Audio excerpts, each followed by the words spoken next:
बिस्मिल्लाहिर्रहमानिर्रहीम। सफ़र हुदैबिया के मौका पर हजूर अलैहिस्सलाम की बारगाह में सहाबा कराम आते हैं, अर्ज करते हैं, या रसूल अल्लाह फिदा का बी व उम्मी, या रसूल अल्लाह पानी नहीं है, प्यास लगी हुई है, जानवर भी प्यासे हैं और नमाज का वक़्त भी हो रहा है। या रसूल अल्लाह फिदा का बी व उम्मी, या रसूल अल्लाह पानी नहीं है। हजूर अलैहिस्सलाम ने फरमाया, मेरे सहाबा क्या तुम्हारे पास पानी है, थोड़ा सा या ज्यादा कोई पानी है?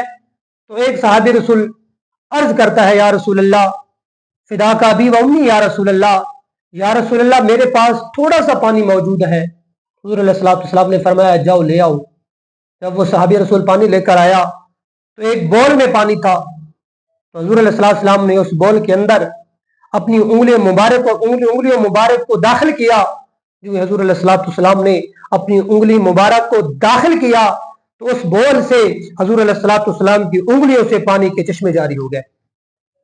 हजरत अब्दुल्ला बिन मसऊद रजी अल्लाह तआला अन्हु आप फरमाते हैं कि मैंने देखा उस वक़्त हजूर अलैहिस्सलाम की उंगलियों मुबारक से पानी के चश्मे फूट रहे थे। तो हजूर अलैहिस्सलाम के सहाबा कराम ने आकर पानी पिया और वजू किया और जो जानवर थे उनको भी पानी पिलाया।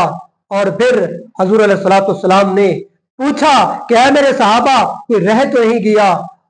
तो सहाबा कराम ने जो उनके पास बोल थे, जो बर्तन थे, उनको भी पानी से भर लिया। फिर हजूर अलैहिस्सलाम ने खुद पानी नोश फरमाया। फिर हजूर अलैहिस्सलाम ने अपनी उंगली मुबारक को पानी से बाहर निकाला तो पानी वैसे का वैसे ही है जितना पानी पहले बोल में मौजूद था। दोस्तान गिरामी, अल्लाह तबारक व तआला ने अपने महबूब को कसीर मौजज़े अता फरमाए हैं। तो उन मौजज़ात में एक मौजज़ा ये भी है कि हजूर अलैहिस्सलाम ने अपनी उंगली मुबारक को बोल के अंदर दाखिल किया तो उंगलियों मुबारक से पानी के चश्मे जारी हो।